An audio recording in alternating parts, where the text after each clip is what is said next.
Nintendo's Palworld lawsuit is a clear case of bullying, experts say. So I did a video about this the other day in regards to the patent infringements that were actually mentioned as to why Palworld was getting sued by Nintendo.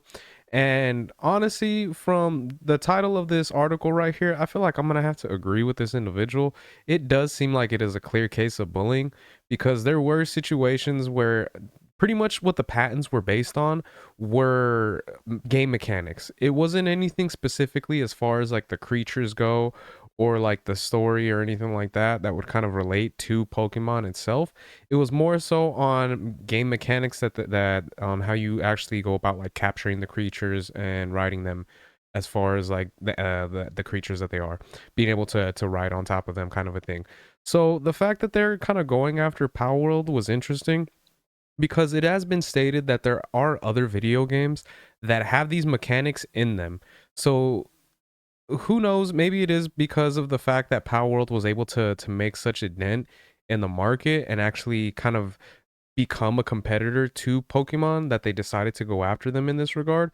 But the fact that they're suing them over this is what really makes it a little bit weird, especially in my opinion. So we'll go ahead and check out the article we got here, and then I'll go ahead and give my thoughts as we go along. So Nintendo's lawsuit against Palworld developer Pocket Parrot is a clear case of bullying. Patent analysis Florian Mueller has said.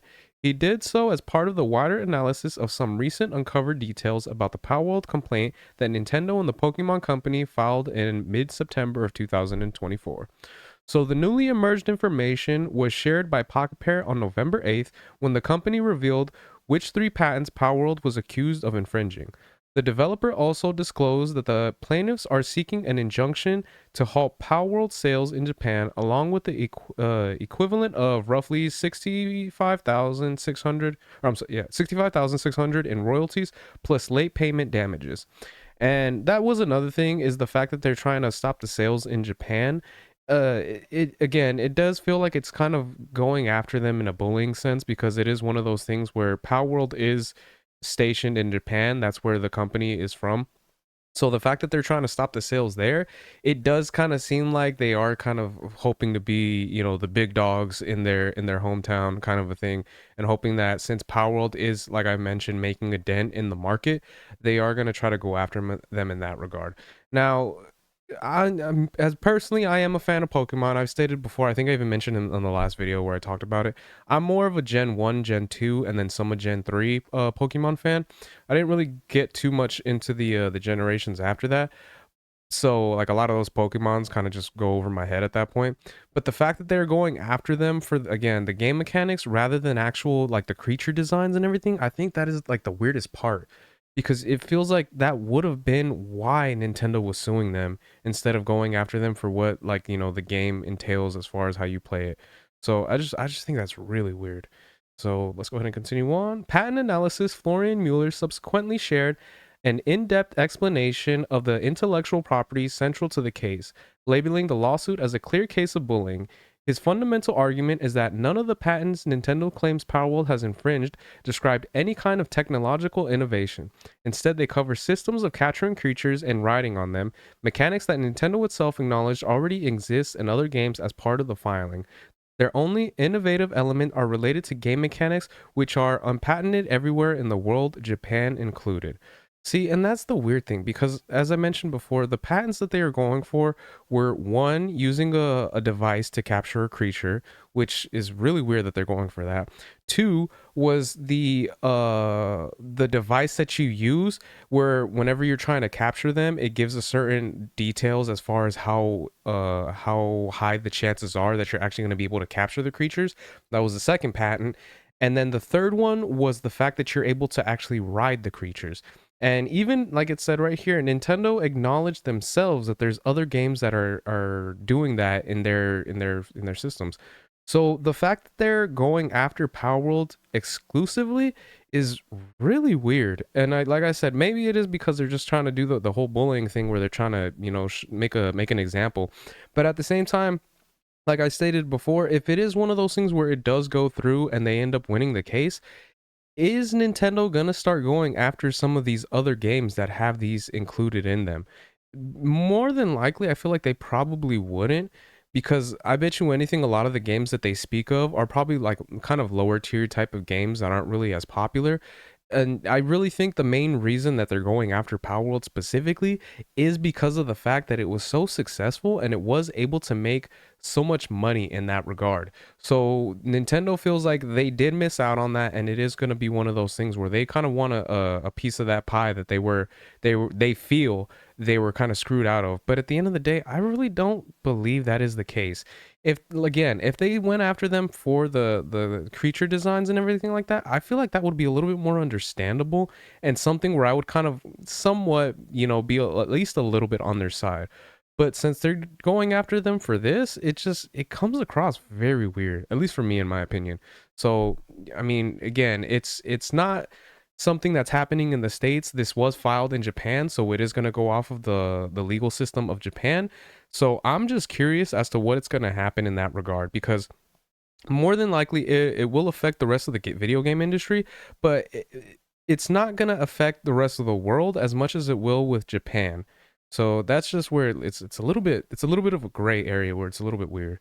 So Nintendo's patent cited in Palworld's lawsuit might be invalid. Nintendo circumvents this by sprinkling token references to generic hardware and software components throughout its filing, Mueller said, e.g., the patent creature capture technology mentioned primary and secondary hardware input, referring to a gamepad with an analog stick and a button. The illustration accompanying this description depicts something akin to the Pokeball Plus controller as an example of such an input mechanic. A gamepad is obscenely not something that could have been categorized in an innovative in late 2021 when the patent was first filed. And combining conventional controller inputs with something unpatentable like game rules doesn't seemingly help the patent's validity either. So yeah, I mean, as far as this goes, I don't really know as far as that goes with Palworld itself, how that works in that regard, as far as I'm going after them, because I don't know if Palworld actually has like a device or something that they use in the vein to the Pokeball Plus, but yeah, I mean, yeah, that's a little bit weird one right there. So although Nintendo has nonetheless managed to secure these patents in Japan, it remains to be seen whether the new IP can survive serious court reviews. For the time being, Mueller believes that Nintendo wants to wage patent lawfare over game rules, and while he previously opened that the Palworld lawsuit won't do major damage, he now warns that if successful, it could have disastrous ramifications for the entire gaming industry, which is very true, because it's like they said, like I said as well, that if they do kind of go after patent lawfare, that's gonna really mess things up and kind of muddy the water as far as the gaming industry goes. Maybe it'll start going around like globally, or it could be one of those things where it's just mainly Japan that's the main culprits that have to deal with this. But at the same time, even if it is just Japan, I feel like that is going to affect the gaming market as a whole, just because Japan is such a big developer, and not just Pokemon, but like, video games in general. Because you got to think Sony and Nintendo are both Japanese companies, and they're the two, like some of the two biggest names in the gaming industry. Of course, you got Microsoft, which is more of an American company, but especially the way that the way Microsoft has been lately, you gotta keep in mind that it's more in Japan that is the ones that are kind of in charge of the gaming industry right now. So this is something that's very interesting, and I'm really hoping, like, I hate to say it, but I really hope that Nintendo doesn't win this case, if that's gonna be the situation we're gonna have to be dealing with. So Nintendo's Palworld lawsuit could take years to be resolved. Speaking to Game Rant, Mueller said that this lawsuit could take several years to be resolved if it doesn't end in a settlement. Asked whether Pocket Pair could argue Palworld is prior art, the analyst says that's possible but complicated. Although Palworld and its creature capture mechanics were announced in mid 2021, half a year before Nintendo applied for the first patent central to the case, that alone isn't enough. There must be more, such as rather specific descriptions of how the feature is implemented in order for the court as prior art before the game's release, Mueller said.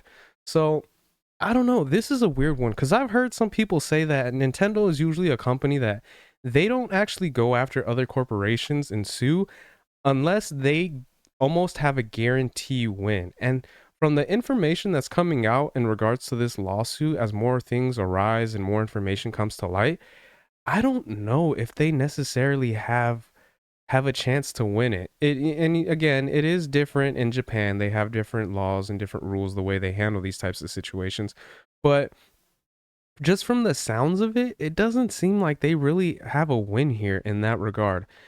I don't know, you know what I mean? At the end of the day, I'm no lawyer, especially in Japanese law or anything like that, but it just doesn't seem like this is something they have a winnable case with.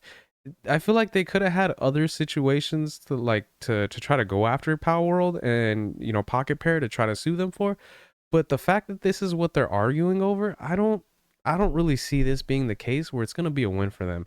Again, I could be wrong, but this is just my opinion. So this is interesting. I'm really curious as to how this is going to go, especially if it is going to take years. Like that's going to be really unfortunate because personally I would kind of like to see this get settled as quickly as possible.